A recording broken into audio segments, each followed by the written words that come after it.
Since 2006, the amount of endangered species in the world has nearly doubled.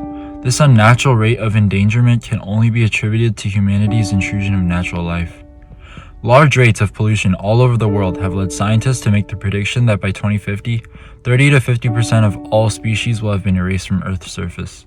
However, the Houston Zoo has been taking the necessary steps to combat this exponential rate of endangerment in several ways.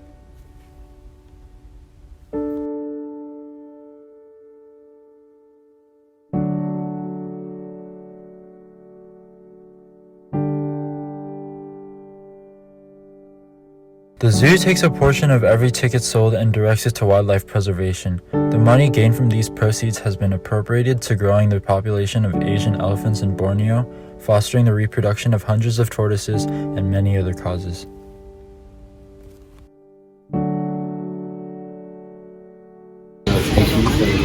So zoos offer what's called ex situ conservation. So zoos are able to provide medical care, full dietary needs, everything that they might possibly need, as opposed to in the wild where their habitats are threatened, where they might have a lot of competition for resources and stuff. So animals don't have anything to worry about in the zoo. Animals at the zoo are not re-released back into the wild typically, except for specific conservation purposes like the sea turtles, the Houston toad, and the outwater prairie chicken. So do you think the enclosures simulate like a realistic environment to the wild? We definitely try our best, but they're certainly not exactly the same as they would be in the wild. There are certain things that we can do to simulate a wild experience, such as fasting days for the big cats and larger carnivores, which is something that they would have to deal with in the wild. You know, you're not going to be able to get food every single day that they don't get. So they might have like one day a week that they don't have food, because that's what would happen to them in the wild. And last question, how do you think your experience has been at Houston Zoo? I love it. This is my second zoo. I am super proud of all of the things that the Houston Zoo has done. Last year we raised almost $450,000 through the sale, and all of that money goes to support our Wildlife Warriors grant, which is an international conservation fund. Although the general public usually associates the term captivity with a negative connotation, the Houston Zoo and many other zoos use these restrictions for the betterment of the animals' quality of living. This way, they are given a constant source of food and a habitat safe for the animals to thrive in. The endangered Houston toad has experienced a growth in production thanks to the zoo's efforts. A 1,200 square foot facility exists within the zoo to create a viable environment for the toad that doesn't exist in the city anymore.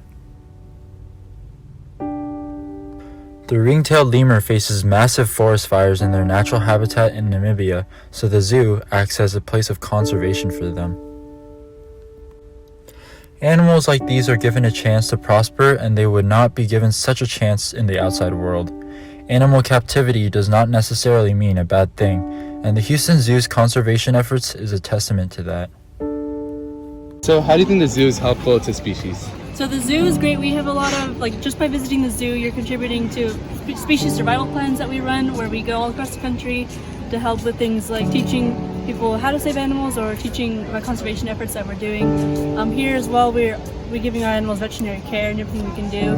I don't know if you guys know, but we actually just had 2 clouded leopards born here just this past week. Oh wow. And so they're under constant care, but they're one of the most endangered animals that we have here, and so we're making sure that we can set them up for success and help contribute to animals that are endangered in the wild. And how do you think the Houston Zoo creates a sustainable environment for these animals so that they feel at home? Well, for here, our habitats, our enclosures are wonderful. We have so much enrichment. We have training on a daily basis. We have enrichment days and so much fun for them.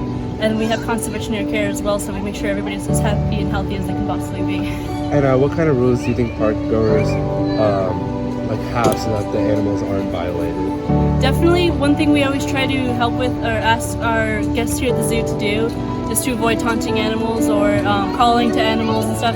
Of course, that could be annoying to us, so it could be annoying to them too, and they're just living their lives of relaxation and kind of paradise here. So definitely just kind of letting them live their own lives and watching them enjoy it.